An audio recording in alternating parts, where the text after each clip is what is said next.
Assalamualaikum warahmatullahi wabarakatuh, sahabat Air Movie. Melanjutkan dari episode sebelumnya, setelah mengalami apa yang terjadi, Aladin menghampiri adiknya, Halimeh, dengan mengatakan, "Jangan menangis adik, ibu kita akan datang. Dia akan datang. Hatiku kesakitan. Ya Allah, Engkaulah yang memberi orang miskin apa yang mereka butuhkan. Engkaulah satu-satunya yang memberikan solusi. Izinkan aku berkumpul dengan ibuku dan kakekku dalam damai ya Allah. Tolong kami ya Allah. Kau adalah Al-Hakim. Engkau adalah Al-Malik. Demi adikku yang menangis di buayannya, demi Effendi Rasulullah kami, jangan uji kami dengan ketidakhadiran ibuku ya Allah." Sahabat kita beralih ke Bala yang saat itu dijebloskan ke dalam penjara bawah tanah atas perintah Ismihan. Dia ditempatkan tepat berhadapan dengan sel Syekh Edebali. Melihat ini, Syekh Edebali bertanya, "Putriku, apa yang kau lakukan di sini?" Dan Bala menjawab, "Dia bilang dia akan membunuhmu ayah. Apalagi yang bisa aku lakukan?" Lalu Syekh Edebali mengatakan, "Kesyahidan adalah berkah bagi kita, putriku. Jika itu takdirku, kita akan menghadapinya. Jika tidak, kita akan merindukan Robbi kita untuk sementara waktu." Mendengar ini membuat Bala tak kuasa menahan kesedihan. Sementara itu, terlihat Osman dan pasukan Alpennya yang masih berada di hutan. Di sana Osman berkata, "Ismihan mengikat tangan kita. Dia memegang pisaunya di titik lemah kita dan memutarnya perlahan. Jadi, apa yang akan dilakukan oleh serigala yang terluka itu?" Dan Besungur menjawab, "Ia akan menghancurkan Beim." Seketika Osman mengatakan, "Benar, kita tidak akan pernah berhenti." Lalu Boran mengatakan, "Beim, dia bilang, saat aku melihat pengepungan di depan tembok, aku akan membunuhnya. Tapi bahkan kita tidak memiliki senjata pengepungan. Kita akan menang dengan izin Allah. Tapi sepertinya itu sulit, Beim." Dan Osman mengatakan, "Jika kita tidak bisa mengatasinya, maka kita akan mencari solusi lain. Tapi jangan sedih, jangan pernah berpikir untuk menyerah." Dengan penuh semangat, Syamil mengatakan, "Kami akan memukul dengan perintahmu. Kami akan mati dengan perintahmu, Beim. Katakan apa yang akan kami lakukan." Dan Osman mengatakan, "Kita akan menambah jumlah Alpen. Bawa alat gali. Kita akan mulai menggali terowongan. Kita akan memasuki lorong di dalam tembok. Tapi kita akan terus menggali selama kita masih bisa bernafas. Dan kita akan menyelesaikan ini sebelum matahari terbit. Insya Allah, kita akan menyerang mereka pada saat yang paling tidak mereka duga, dari tempat yang paling tidak mereka duga. Tapi jangan lupa, ini bukan pertempuran. Ini adalah langkah penyelamatan.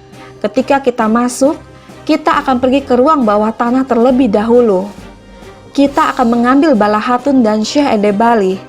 Boran, kamu akan pergi ke pintu bersama Alpen di belakangmu. Alpen akan ada di sana sebagai pintu juga. Bersama mereka, setelah kita menyelamatkan semua sandera, kita akan menghancurkan semua orang." Kemudian mereka mengatakan, "Keinginanmu adalah perintah bagi kami, Beim." Tidak lama Kutlu'ab datang seraya mengatakan, "Beim, kami mendapat berita dari Konya. Sultan Aladin datang dengan pasukan besar." Mendengar ini membuat Osman dan yang lainnya terdiam. Kemudian Osman mengatakan, "Malam ini kita akan selesai menggali. Kita akan memasuki benteng sebelum Sultan tiba. Kita tidak punya banyak waktu. Kita sudah kehilangan waktu. Ayo, Boran, ayo." Kemudian mereka pun pergi dari sana.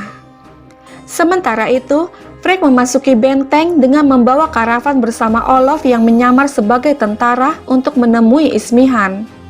Saat mereka hendak masuk, seketika Bengki menghentikannya seraya berkata, "Frek, apakah Valide Sultan memanggilmu? Apakah kamu membawa kain lagi?" Dan Frek menjawab, "Ya, namun kami sedikit terlambat. Permisi, Bengki Hatun, Kita seharusnya tidak membuat Raden Sultan menunggu. Kemudian mereka pun pergi memasuki benteng. Beralih ke Sogod, terlihat Kumara Abdal yang mencoba untuk mengobati penyakit yang diderita oleh Konur dan warga lainnya. Dia berkata kepada Aisyah, itu menyebabkan demam. Itu membuatnya tidak sadar dan memperlambat pernapasannya. Seolah-olah mereka mencampur bisa ular, bisa kalajengking, dan racun hemlock dan menyuntikkannya ke dalam darahnya. Lalu Aisyah mengatakan, aku belum pernah melihat yang seperti ini, Kumara Abdal.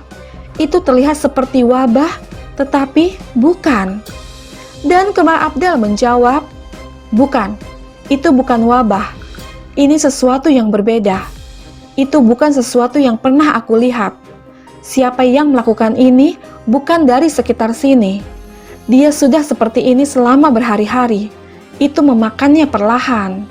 Seketika Aisyah mengatakan, bukan hanya dia, tapi semua orang di Sogod. Lalu Kumara Abdal mengatakan, jika kita tidak dapat menemukan obatnya, itu akan menjadi buruk, Aisyah Hatun. Kita akan mengubur prajurit pemberani kita. Namun Aisyah mengatakan, Kumara Abdal, semoga Allah melindungi kita. Kamu akan menemukan obatnya, benar kan? Mendengar ini membuat Kumara Abdal berpikir, lalu mengatakan, obatnya ada di racunnya, Aisyah Hatun. Alpen, temukan aku hemlock dan ular berbisa dan kalajengking. Ayo, kita tidak punya banyak waktu. Sahabat kita beralih ke hutan, yang saat itu Turgut menemui Osman dengan mengatakan, Osman Bey, aku mendengar apa yang terjadi. Alpen sudah siap.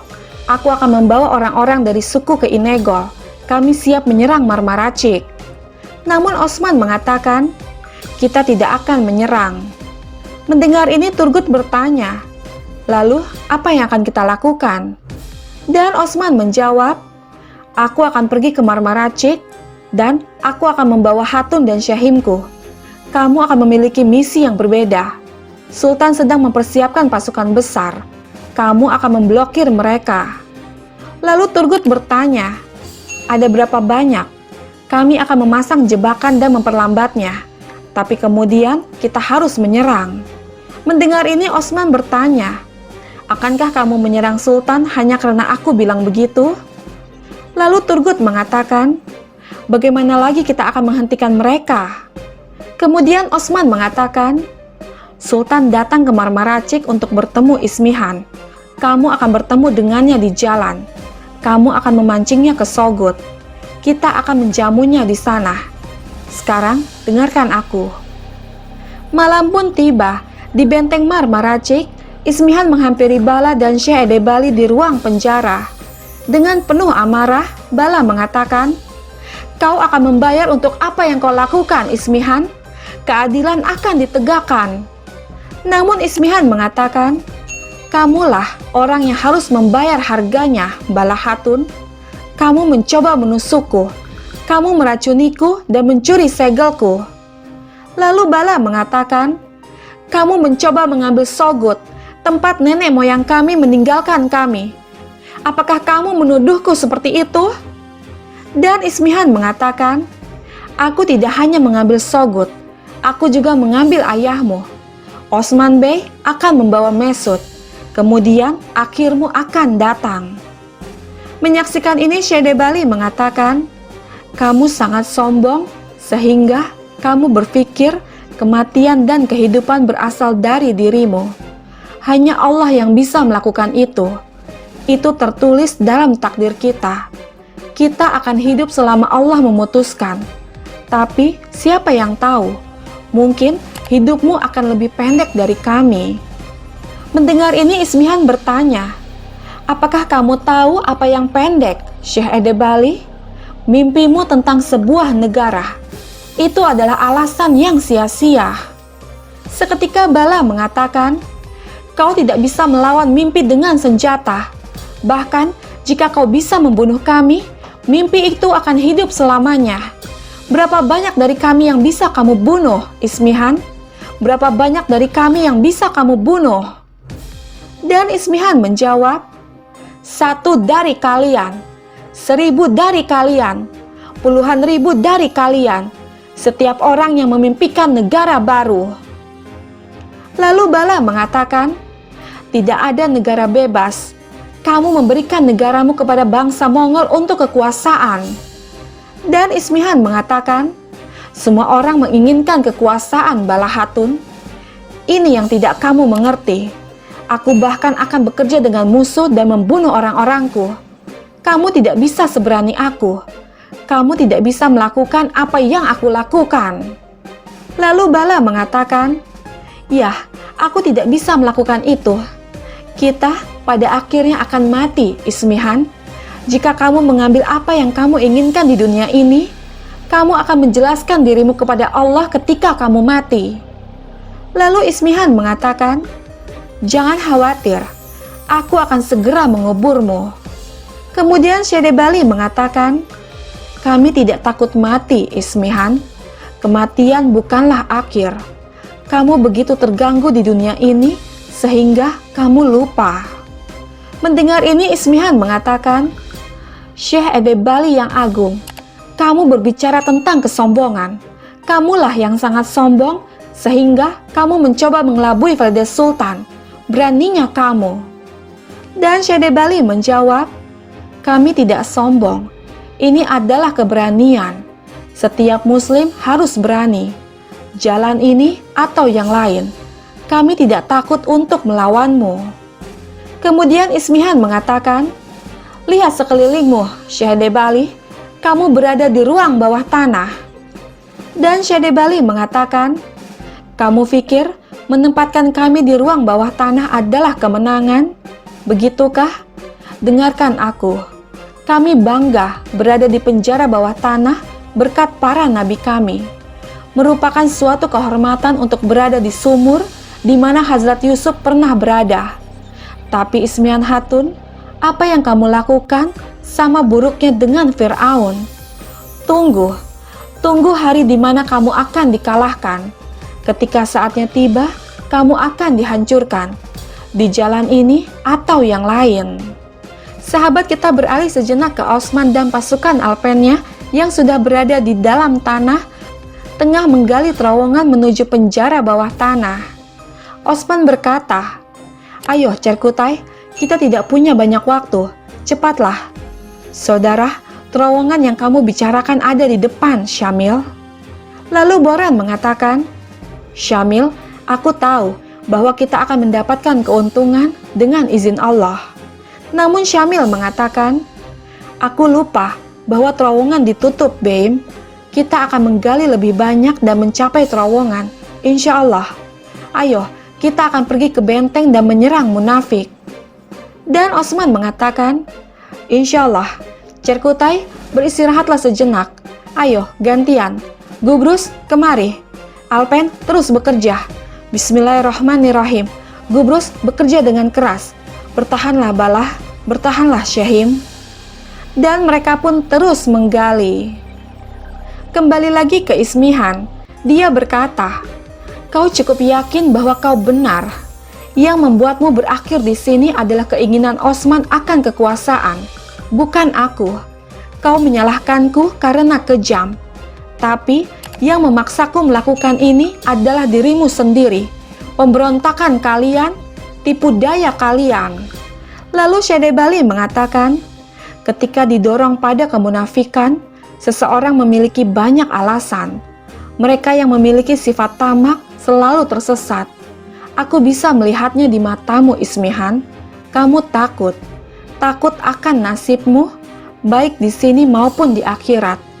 Takutlah, Ismihan, takutlah." Namun Ismihan mengatakan, "Mata adalah cermin penglihatan. Apa yang kamu lihat di mataku adalah ketakutanmu, bukan ketakutanku, Syekh Edebali. Pada hari kamu bergabung dengan Osman dan mengkhianati Konya, kamu bukan lagi seorang syekh. Jadi simpan nafasmu. Sekarang aku ingin tinggal di sini dan berbicara dengan kalian lebih lama. Tetapi aku perlu menyambut Osman." Kemudian Ismihan pun pergi dari sana. Mendengar ini membuat Bala dan Syekh Edebali kaget. Dengan Bala mengatakan, "Ayah, mereka akan menyakiti Osman. Namun Syedebali mengatakan, tidak akan terjadi apa-apa selama Allah tidak menyukainya. Dialah sebaik-baiknya perencana, dan dia pasti akan merusak rencana mereka. Lalu Bala mengatakan, Ayah, aku tahu, kau juga sedih. Kau mengatakan itu untuk menghiburku. Bukankah air matamu untuk Osman Bey? Dan Syedebali mengatakan, lihat, Ismihan bekerja dengan orang kafir dan menyiksa orang-orang muslimnya. Air mataku untuk dunia Islam yang hancur berkeping-keping, sayangku. Kekuatan dan hati Osman cukup mengatasinya. Tapi muslim yang dibutakan oleh ambisi, orang-orang seperti Ismihan, siapa yang akan menyatukan mereka? Aku berpikir tentang itu. Itulah yang aku tangisi. Muslim yang mencemarkan singgasana hati demi singgasana dunia fana. Muslim yang menodai di mana Allah melihat. Muslim macam apa mereka? Dan mereka menghancurkan hati tanpa peduli. Muslim macam apa mereka?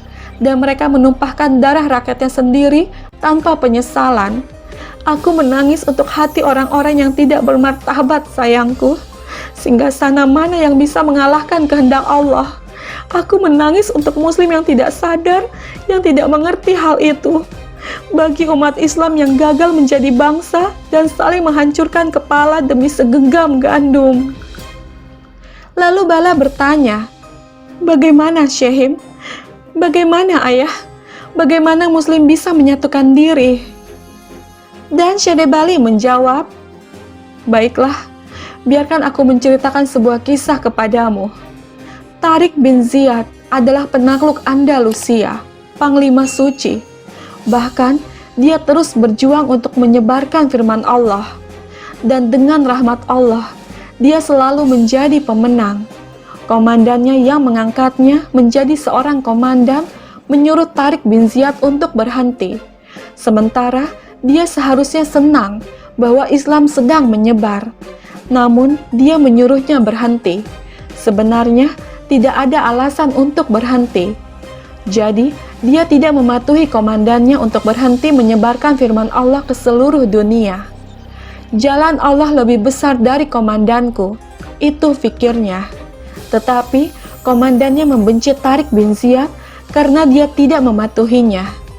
Baiklah, keduanya membidik target yang sama. Tetapi Panglima Tariq bin Ziyad dikuasai oleh nafsunya, oleh ambisi dan iri hati, bahwa Tariq bin Ziyad menang. Nah, putriku, yang membuat umat Islam hancur berkeping-keping adalah kecemburuan ini. Andai saja kita bisa mengingat perintah Allah, dialah yang menyuruh kita untuk melawan orang-orang kafir, sampai hanya ada Islam tanpa kerusuhan. Jika mereka menyerah, jangan main-main dengan mereka. Jangan perlakukan siapapun sebagai musuh kecuali mereka yang menindas. Itu perintahnya. Kita perlu bersatu dan melawan orang kafir terlebih dulu. Kita harus berpegang pada tali Allah. Dengan begitu, bahkan jika semua kejahatan, orang-orang munafik, orang-orang kafir dunia bersatu, mereka tidak dapat menghancurkan umat Islam. Tidak ada kekalahan bagi umat Islam yang berpegang pada tali Allah. Dimanapun kita berada, kita tidak boleh berhenti untuk peduli dengan persaudaraan kita. Kita harus bersatu. Kita harus menjaga hati kita kuat melawan orang kafir. Lalu Bala mengatakan, Insya Allah, Syahim, Insya Allah. Sahabat kita kembali lagi ke Osman dan pasukan Alpennya yang masih terus menggali untuk menuju terowongan. Sayangnya, Ismihan yang sudah mengetahui hal itu mengatakan kepada Olof, lihat dan perhatikan kenapa aku memanggilmu, Olof. Ayo, Osman Bey, ayo, kemarilah. Melihat itu, Olof bertanya, apa itu? Dan Ismihan menjawab, tikus. Ia berjalan menuju perangkap. Aku akan meremukkan kepala tikus itu dengan keras, sehingga itu akan menjadi pelajaran bagi semua tikus. Mendengar ini, Olof mengatakan, jadi Osman datang. Hah? Terima kasih telah menawarkanku balas dendam ini. Lalu Frigg mengatakan, Osman tidak menduga untuk melihat Olof. Kemudian Ismihan mengatakan, "Olof, kamu memberi mereka kastil itu sendiri. Sekarang saatnya kamu untuk memberi kompensasi. Itu sebabnya, ini balas dendammu." Lalu Olof mengatakan, "Kami akan membuatnya membayar semuanya. Kau sudah melakukan sejauh ini." Dan Ismihan mengatakan, "Mari lihat, tunjukkan padaku kekuatanmu.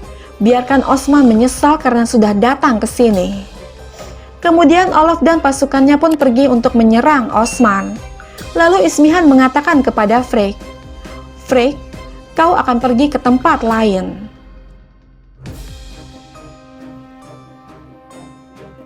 Sahabat, bergabunglah terus bersama kami untuk mengetahui kisah selanjutnya.